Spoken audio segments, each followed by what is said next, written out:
I'm gonna be honest with you guys, when I booted up Dragonsword Awakening, I had no idea what I was getting myself into. Oh my god! What is that? It looked like another game chasing after the cloud of Breath of the Wild, and just, I never really vibed with Breath of the Wild games, but man was I surprised when I actually got invested in this story. The cinematics are freaking awesome, and then on top of all of that, the combat here is just something that I enjoyed so much, and it was a hell of a good time. Welcome to Dragonsword Awakening.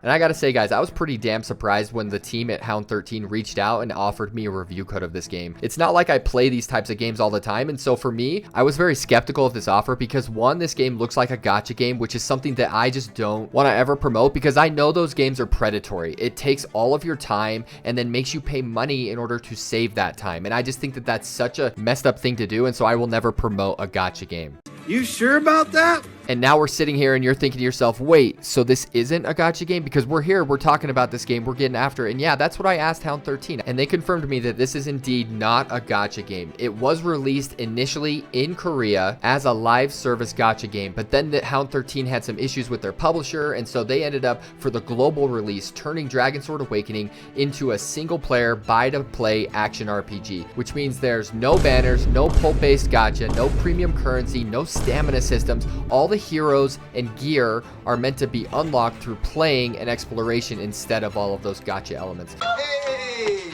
Look at that! It's a Christmas miracle! And to me, this is awesome because the only monetization that you're gonna have to worry about is cosmetics that you're gonna want to pay for, like skins for the characters and whatnot, and also possible DLC expansions in the future. And so now that we've got all of our ducks in a row, let's answer that question that's burning in your soul. What is Dragonsword Awakening? Well, my young Padawan, Dragonsword Awakening is essentially an anime-styled open-world action RPG that centers on fast-paced party combat with a high-stakes fantasy story about a rising hero facing the return of a long-dormant dragon threat. And when you're listening to this description, you're probably thinking to yourself, this sounds very similar to all the anime shonen style stories that I've watched, and you would not be far from the truth. And honestly, what really drove the story home for me that made me actually interested in it was how well done the cutscenes were. They were freaking cool. There was so many moments that I'd be like just playing the normal game and then it would go to a cutscene and something freaking epic would happen, just like in anime, right? You're watching an anime and all of a sudden some cool ass fight happens and you're like, what the freak, that was so sick. And those cutscenes happen enough, and they're not like the whole game, but they happen enough that I was super invested in the story because the things that would happen in those cutscenes pushed the story forward in a way that I was super interested in. And on top of these awesome cutscenes, which are what made me want to like invest in the story, I'm getting these awesome characters such as Johnny, who's essentially the leader of the mercenary group that you're part of, and he is just one of the funniest, most rambunctious leaders that I've ever seen in my life. He's constantly yelling at people and essentially making them just uncomfortable to the point where his group of like other mercenaries that are with him are like, dude, chill the hell out. You're talking to the king, man. But Johnny doesn't give a rat's and he just keeps talking the same way that he's been talking the whole time. And to me, that was just some of the funny stuff because it felt like an anime, because there's always that character that's just so overconfident and somehow his confidence works in his favor and you're just like, oh my gosh, what the freak is going on here? And you just can't help but laugh. You can't help but like this character. And he's just one of the many characters that you come across in this game that are, one, part of your mercenary group, and two, people outside of your mercenary group that you get to know and like talk to and all that stuff. And while the storytelling in this game isn't like the best crazy story ever, I will say that so far when it comes to the story, I have enjoyed the overall beats of the story and the characters that I've met along the way.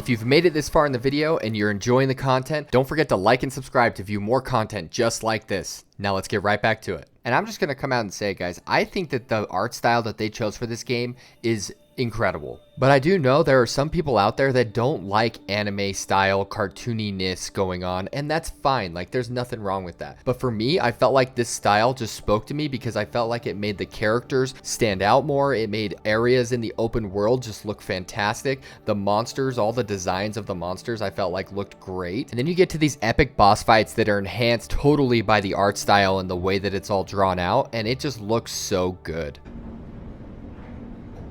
Cool, bro. And you're probably sitting there thinking to yourself, I am sick of this guy just talking about how beautiful this game is. I don't care about that. All I want to know is this game fun? Is it worth playing? Is it worth buying for the entertainment of running around this world and fighting all of the monsters in it? And I'll tell you right off the bat, I thought the combat was one of the best parts about this game, but when it comes to the open world and the progression systems that they've built out here, I do feel like they're lacking and they might be a bit grindy in the way that they're designed. Now let's talk about this combat and how it's freaking epic. The combat in Dragonsword Awakening is fast, fluid, and heavily focused on tag team combos where you juggle enemies by chaining status effects and swapping characters mid-fight.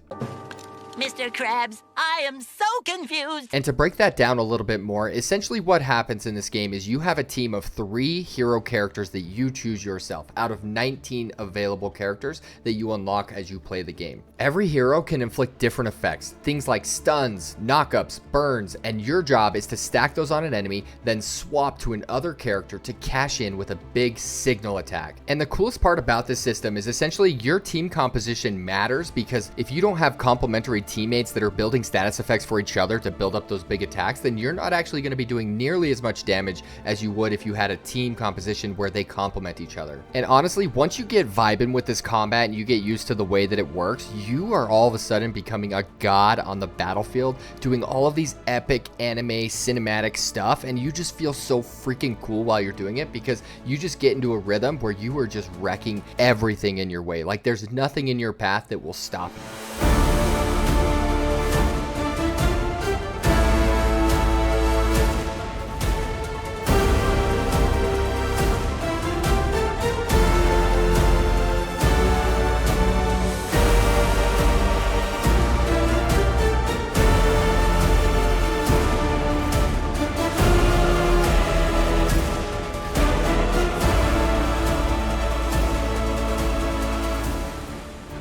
And now let's talk about the world and the progression systems that they have in this game. And so starting right off the bat, I would say the open world is one of the things that I was most disappointed with when it came to like the exploration aspect of it. And I think it's because of the way that it felt. It felt like there was just a bunch of simple side activities that I could do for a very minimal reward that I honestly, when I got these rewards, didn't really know what to do with for the longest time. And like most open world games, there's towers that you can climb, there's dungeons to explore, there's things that you can kind of find like secrets in the world, but I didn't feel like it made a big difference to me. And it was only once I got further into the game that I realized that the materials and the rewards that I was getting for these side activities were actually the ways that I would use to improve and upgrade my characters. And while this type of system isn't like new or anything like that when it comes to open world games and upgrading like a hero character, the bad thing about this game is you have 19 hero characters that you're going to want to try once you unlock them, and you're going to have to grind hardcore in the dungeons, in the boss battles, and in these things that are offered in the open world and also in your menu system. And it's a damn good thing that this combat is so good, but the combat can only carry this game for so long. There's only so many times you can do the same dungeon over and over and over again to unlock the materials needed to upgrade a specific character. And I blame the fact that this game used to be a gacha game that's been turned into a premium product, and I don't think that that's a bad thing that they did that, but I do think that it does have some of those remaining issues that come with a gacha game when it comes to that kind of grindy nature. And the only reason I'm bringing up this part of the things that I didn't like is because for some people, that grindy gacha nature of just upgrading your characters and having all that time invested into it is not something that a lot of people want to do. And while they might love the art style, they might love all the combat, they might love all these other things, they might not love the fact that they have to grind for upgrading their characters. And I totally get that. And so I want to make it known in this video that that is part of this game. And so now we're at the point of the video where you ask yourself, is this a game for me? And I'll come straight out and say it. There was some parts of this game that I didn't like. I didn't like the gacha elements. I didn't like that the open world was something that I truly just couldn't get into. But I will say that the story is awesome and epic. The characters are honestly unique and interesting and funny. And then my absolute favorite part about this game was the combat. It was flashy. It was fun. When you introduce new hero characters, it changes the whole dynamic of how a fight goes. And so I found myself really enjoying my time with Dragonsword Awakening, even though it had some flaws going on with it. And so with that, I hope to see you running around the continent of Orbis and enjoying your time with Dragonsword Awakening. Catch you guys in the next one.